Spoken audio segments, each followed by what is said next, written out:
If you don't already know me, I'm Planks. I'm one of the organisers of ESA. I do a lot of the tech planning, and I wanted to make this relatively short video about the different roles that volunteers will need to assume if you're helping on tech this year. Over the past couple of years, we've had to, in order to keep the quality up with what people expect of a modern marathon, move away from a lot of the equipment that you would expect to find at a home setup.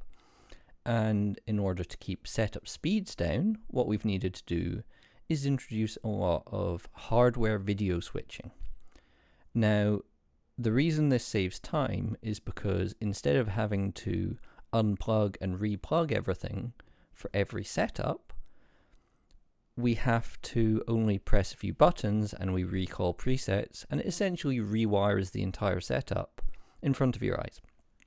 This is obviously a lot quicker, and it allows us to use a lot of this more high-tech equipment that we need to use now.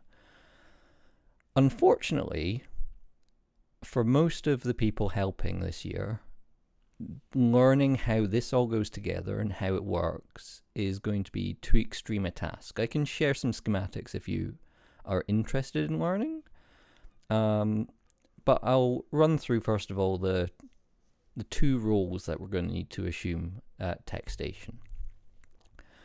Now, at any given time, there's going to be 2 or 3 of us at Tech, and so one person could be goofing off a little or helping more during races. The first role is going to be the person front of house. Now, the person front of house, their job is going to be plugging in the consoles, making sure the runners are wearing their headsets. It's going to be retrieving house consoles from the stores around the back of the projector screen.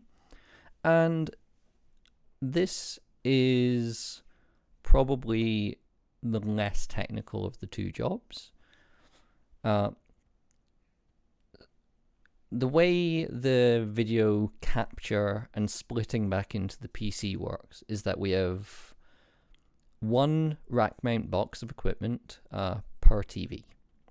This differs a little from GDQ, who I believe use one box for 4 TVs. Ours has a bit more equipment for processing in the box, whereas I believe GDQs do more of their video processing towards the stream PC. And we have 4 basic things that you're going to need to plug into this. RGB SCART, component, an HDMI console, and PCs. The 2 analog methods, RGB SCART and component, are very similar. They go through a similar processing chain.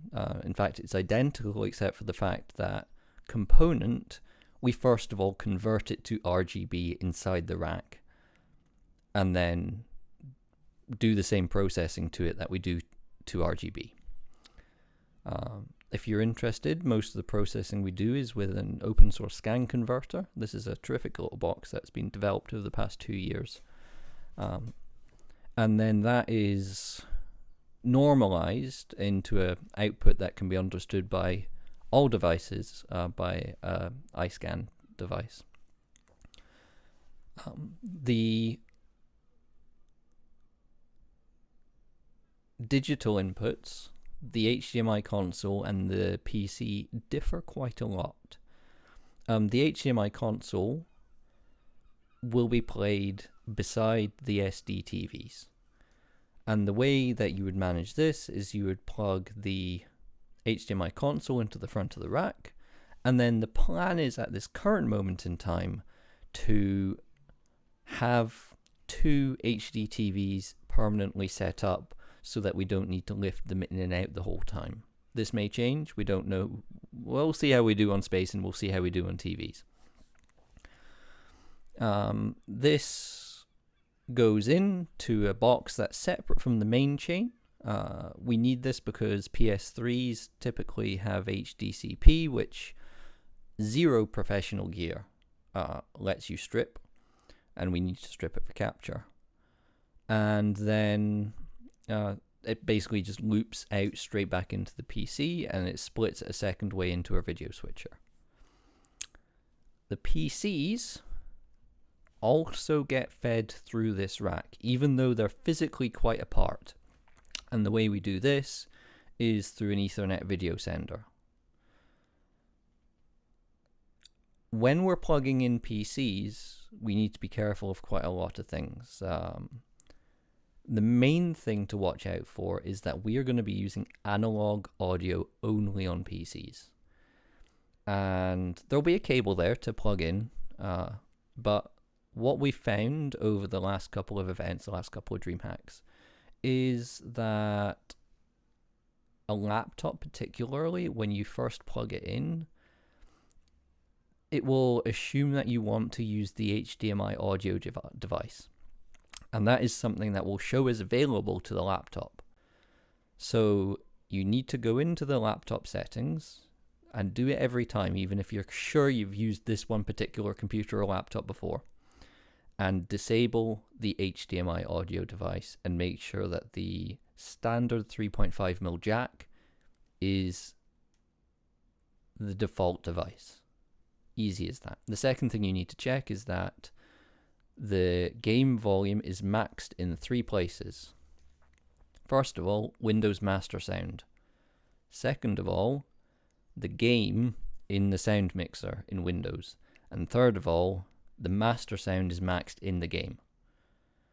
And this is to ensure that the mixer gets the maximum sound level that it should be getting, and then we attenuate that down in the mixer. Because if it's too quiet going into the mixer and we have to turn it up, that adds a lot of bzzz, which is not a desirable thing we want on our stream.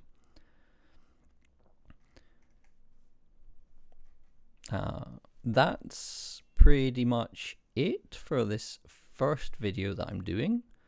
I'm going to do another video just right now that's going to outline what the guy at the tech station is going to be doing.